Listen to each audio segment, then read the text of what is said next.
Kanchipuram Varamahalakshmi Silks, the Grand Banarasi Mela. First time ever in Hyderabad starting from November 1st.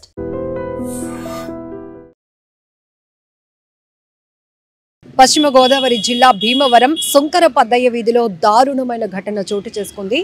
కన్న తల్లిని తమ్ముణ్ణి అత్యంత కిరాతకంగా కత్తితో పొడిచి చంపి ఆ తర్వాత ఆ వ్యక్తి ఎవరైతే ఉన్నాడో శ్రీనివాస్ 37 సంవత్సరాల ఆయనకి ఆ వీధిలో వచ్చి నిలబడ్డాడు. ఇంతలోనే ఓ వ్యక్తి ఏంటి అనుమానాస్పదంగా కనపడుతున్నాడు ఈ వ్యక్తి ఒంటి నిండా రక్తపు మరకలతో అని గుర్తించి ఏంటి నువ్వు ఏం చేసావు నువ్వెవరు అని అడిగేటప్పటికి నేను మనిషిని సార్, 2 దయ్యాల్ని చంపేశాను. అంటే ఎవరు వాళ్ళు అంటే మా అమ్మ మా తమ్ముడు. అమ్మ పేరు మహాలక్ష్మి, ఆవిడకి 60 సంవత్సరాలు. తమ్ముడు పేరు రవితేజ, వాడికి 33 సంవత్సరాలు. అయితే వీళ్ళిద్దరూ దయ్యాలు సార్, మనుషులు కాదు, నేను మాత్రమే మనిషిని.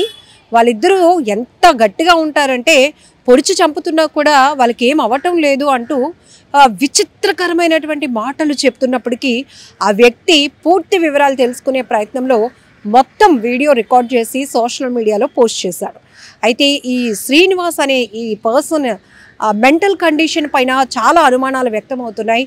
ఈ మానసిక పరిస్థితి సరిగా లేనటువంటి ఈ శ్రీనివాస్ తల్లిని తమ్ముడిని అత్యంత కిరాతకంగా దారుణంగా హత్య చేశాడు అనేది పోలీసులు గుర్తించారు. ఈ వ్యక్తి చూడండి, అసలు ఈ మధ్యకాలంలో ఇలాంటి ఘోరాలు ఎంత దారుణంగా ఉన్నాయంటే చాలా కేసుల్లో చాలా నేర ఘటనల్లో ఎందుకింత క్రూరంగా హత్యలు చేస్తున్నారు అని కేసు ఇన్వెస్టిగేషన్లో చూస్తే వాళ్ళ మెంటల్ కండిషన్ చాలా దారుణంగా ఉంటుంది.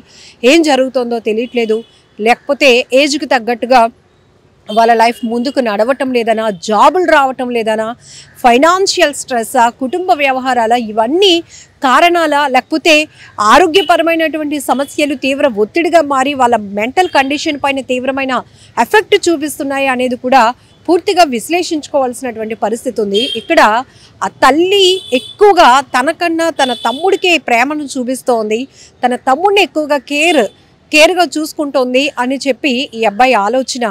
అందుకే తల్లిని తమ్ముడిని వారిద్దరిని దయ్యాలుగా ట్రీట్ చేస్తున్నాడు. నేనేం చెప్పినా, నేను మనసులో ఏమనుకున్నా వాళ్ళిద్దరికీ తెలిసిపోతుంది సార్, వాళ్ళిద్దరు దయ్యాలు, నేను మాత్రమే మనిషిని, నేను చూడండి ఎలా ఉన్నానో, కానీ ఇంత ఉన్నానా, వాళ్ళని నేను చంపలేకపోయాను అని కూడా చెప్తున్నాడు. మరేం చేసి వచ్చావంటే కత్తి తీసుకుని పొడి చేశాను అని కూడా చెప్తున్నాడు. అంటే ఇక్కడే అతను ఈ వీడియోలో చెప్తున్నటువంటి మాటలు బట్టి ఆయన యాటిట్యూడ్ చూస్తూనే ఆయన మెంటల్ కండిషన్ మానసిక స్థితి ఎలా ఉందో కూడా అర్థమైపోతోంది. పోలీసులు అయితే కేసు దర్యాప్తు కొనసాగిస్తున్నారు. భయంకరమైన పరిస్థితి కనబడుతోంది. ఇక్కడ భీమవరంలోని సుంకర పద్దయ్య వీధిలో జరిగినటువంటి ఈ ఘోరమైన ఘటనకు సంబంధించి వీడియోలు కూడా ఇప్పుడు సోషల్ మీడియాలో వైరల్ అవుతున్నాయి. ఏం జరుగుతోంది, మనుషుల్లా కనపడుతున్నారు కానీ బుద్ధి మాత్రం చాలా నీచంగా మారుతోంది, క్రూరంగా మారుతోంది. మానసిక పరిస్థితులు బాగోలేనటువంటి వ్యక్తులు ఇంట్లో పెట్టుకోవటమే వాళ్ళ ప్రాణాలకు పెద్ద ప్రమాదమా అనే ఆలోచన కూడా చేయాల్సిన పరిస్థితి ఉంది. మీ అందరికీ తెలుసు, అనేక ఘటనలో సొంత పిల్లలే కన్న తల్లిదండ్రుల్ని అత్యంత కిరాతకంగా కడతేరుస్తున్నారు. ఏంటి అంటే వాళ్ళ మానసిక పరిస్థితి, మెంటల్ కండిషన్, బైపోలర్ అని ఒక డిసీజ్. ఇదేంటంటే మనుషుల మధ్య పెద్దగా బాండింగ్, అది తల్ల చెల్ల అన్న నాన్న అనే ఒక రిలేషన్ కూడా వాళ్ళకు గుర్తుకు రాదు.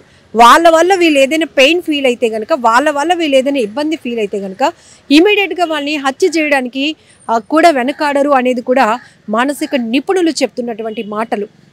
ఎప్పటికైనా చాలామంది అలర్ట్ అవ్వాల్సిన పరిస్థితి ఉంది. ఎందుకు అంటే ఇంట్లో మెంటల్ కండిషన్ ఉన్న వాళ్ళని ట్రీట్మెంట్కి పంపిస్తే నలుగురు ఏమైనా అనుకుంటారేమో, అయ్యో ఆ పాపకి ఇలా ఉందని, ఆ పాప మెంటల్ కండిషన్ బాగాలేదట, లేకపోతే వాళ్ళ అబ్బాయికి మానసిక పరిస్థితి బాగాలేదట, హాస్పిటల్కి తిప్పుతున్నారు అని నలుగురు, ఇంటి చుట్టూ వాళ్ళు, ఇంట్లో వీధిలో ఉన్న వాళ్ళు ఏదైనా అనుకుంటారేమో, బంధువులు ఏదైనా అనేసుకుంటారు అని ముందు భయపడిపోకండి. మీ పిల్లల ప్రవర్తనలో ఏ మాత్రం తేడా ఉన్నా ఇమీడియట్గా మీరు మాత్రం సైకాలజిస్టులను వెళ్ళి కలవాల్సిందే. సైకియాట్రిస్టులను కూడా అంతకు మించినటువంటి ట్రీట్మెంట్ ఇవ్వడానికి వాళ్ళు ఉంటారు. ఎందుకంటే మనం వాళ్ళ సమస్య అడిగి తెలుసుకుందామన్నా వాళ్ళు మనతో మింగిల్ అవ్వరు, వాళ్ళు మనకి సమాధానం చెప్పరు, వాళ్ళ పెయిన్ షేర్ చేసుకోరు, అసలు మనల్ని మనుషులుగానే ట్రీట్ చేయరు. కాబట్టి ఈ పద్ధతిలో అంటే సైకాలజీ పద్ధతిలో వాళ్ళకి ట్రీట్మెంట్ అందితేనే వాళ్ళ ఆరోగ్యాన్ని బాగు చేసుకోగలుగుతారు. లేదు అంటే వాళ్ళ కండిషన్ మరింత సివియర్గా మారితే వాళ్ళు మిమ్మల్ని కూడా హత్యలు చేయడానికి వెనకడుగు వేరు. ఎందుకంటే ఇక్కడ చాలా అమాయకంగా అతని మాటలు వింటుంటే, సార్ ఇద్దరిని చంపేశాను సార్. ఒకరు మా అమ్మ, ఒకరు మా తమ్ముడు. నాకన్నా మా అమ్మకి వాడంటేనే ఇష్టం.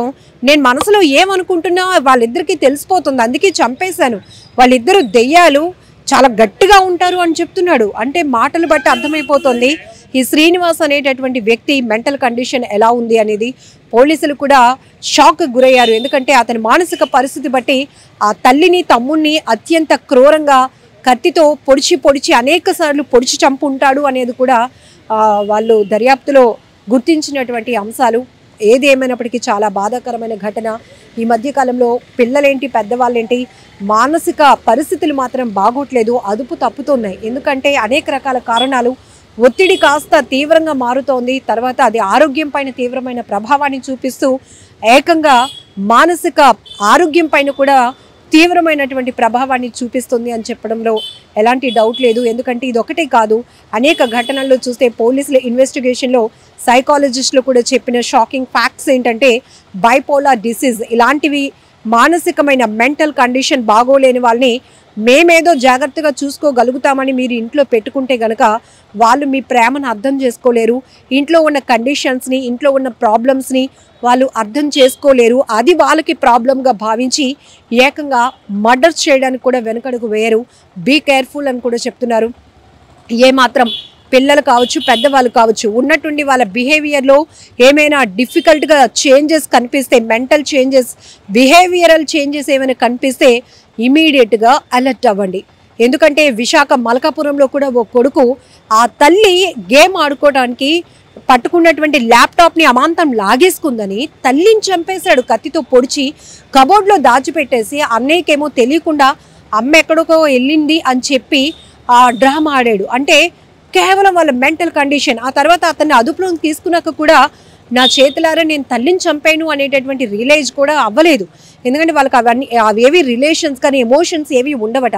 సో ఇప్పుడు ఆంధ్రప్రదేశ్లోని వెస్ట్ గోదావరి, పశ్చిమ గోదావరి జిల్లా భీమవరంలో జరిగినటువంటి ఈ ఘటన కూడా మరొకసారి తీవ్ర భయభ్రాంతులకు గురి చేయడమే కాదు, ఒకసారి మీ అందరినీ కూడా అలర్ట్ చేస్తోంది. Be careful. నిజంగా ప్రస్తుతం ఉన్నటువంటి సమాజం దేనికి ప్రయారిటీ ఇస్తుంది? ఆర్థిక సంబంధాల చుట్టూ మాత్రమే తిరుగుతుంది. మళ్ళీ ఎన్నికలంగానే చాలా విరక్తి కలుగుతుంది.